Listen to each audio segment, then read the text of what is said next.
Iran Israel উত্তেজনার সবশেষ রূপ এক ভয়ঙ্কর যুদ্ধের আশঙ্কা তৈরি করেছে মধ্যপ্রাচ্যে। সবকিছু শুরু হয় বৃহস্পতিবার রাতে। ইসরায়েল শুরু করে তাদের কথিত ইতিহাসের বৃহত্তম সামরিক অভিযান অপারেশন রাইজিং লায়ন। ড্রোন ও যুদ্ধবিমানের সমন্বয়ে চালানো এই অভিযানে ইরানের গভীরে ঢুকে আঘাত করা হয় পারমাণবিক স্থাপনা, ব্যালিস্টিক ক্ষেপণাস্ত্র কারখানা ও সামরিক সদর দপ্তরে। নিহত হন একাধিক শীর্ষ সেনা কর্মকর্তা ও পারমাণবিক বিজ্ঞানী।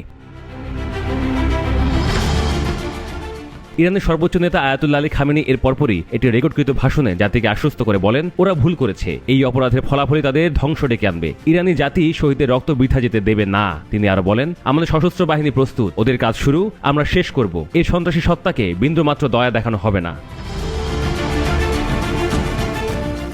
এর কিছুক্ষণের মধ্যেই ইরান চালায় পাল্টা প্রতিশোধ। শুক্রবার গভীর রাত থেকে শনিবার ভোর পর্যন্ত তেহরান থেকে তেল আবিব ও জেরুজালেমে একের পর এক ব্যালিস্টিক ক্ষেপণাস্ত্র ও ড্রোন নিক্ষেপ করে ইরানি বাহিনী। ইসরায়েলের আকাশ জুড়ে বেজে ওঠে সাইরেন, কাঁপে ভবন, বিস্ফোরণে থরথর করে শহরের ঘুমন্ত রাত। ইসরায়েলের প্রধানমন্ত্রী নেতানিয়াহু ভিডিও বার্তায় বলেন, গত 24 ঘন্টায় আমরা ইরানে গুরুত্বপূর্ণ পারমাণবিক ও সামরিক সম্পদ ধ্বংস করেছি। তারা জানেই না কি আঘাত পেয়েছে এবং সামনে কি আঘাত আসছে। এটাই তাদের দুর্বলতম মুহূর্ত। তিনি ইরানি জনগণকে সরাসরি বলেন, 50 বছর ধরে যারা তোমাদের দমন করেছে সেই ইসলামী শাসন আজ ধ্বংসের মুখে। অন্যদিকে খামেনির প্রতিক্রিয়া আরো শক্তিশালী। সামাজিক বার্তা সাইট এক্সে দেয়া পোস্টে তিনি বলেন, এই শয়তানি সন্ত্রাসী সত্তার বিরুদ্ধে আমাদের জবাব হবে নির্মম। আমরা কোনো ছাড় দেব না। ইরানি জাতি আমাদের পাশে আছে। আমাদের সশস্ত্র বাহিনী বিজয়ী হবে ইনশাল্লাহ।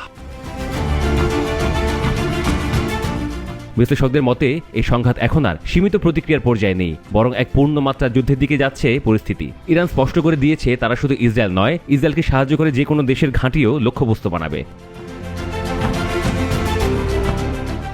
এই মুহূর্তে পুরো মধ্যপ্রাচ্য দারুণ উত্তপ্ত।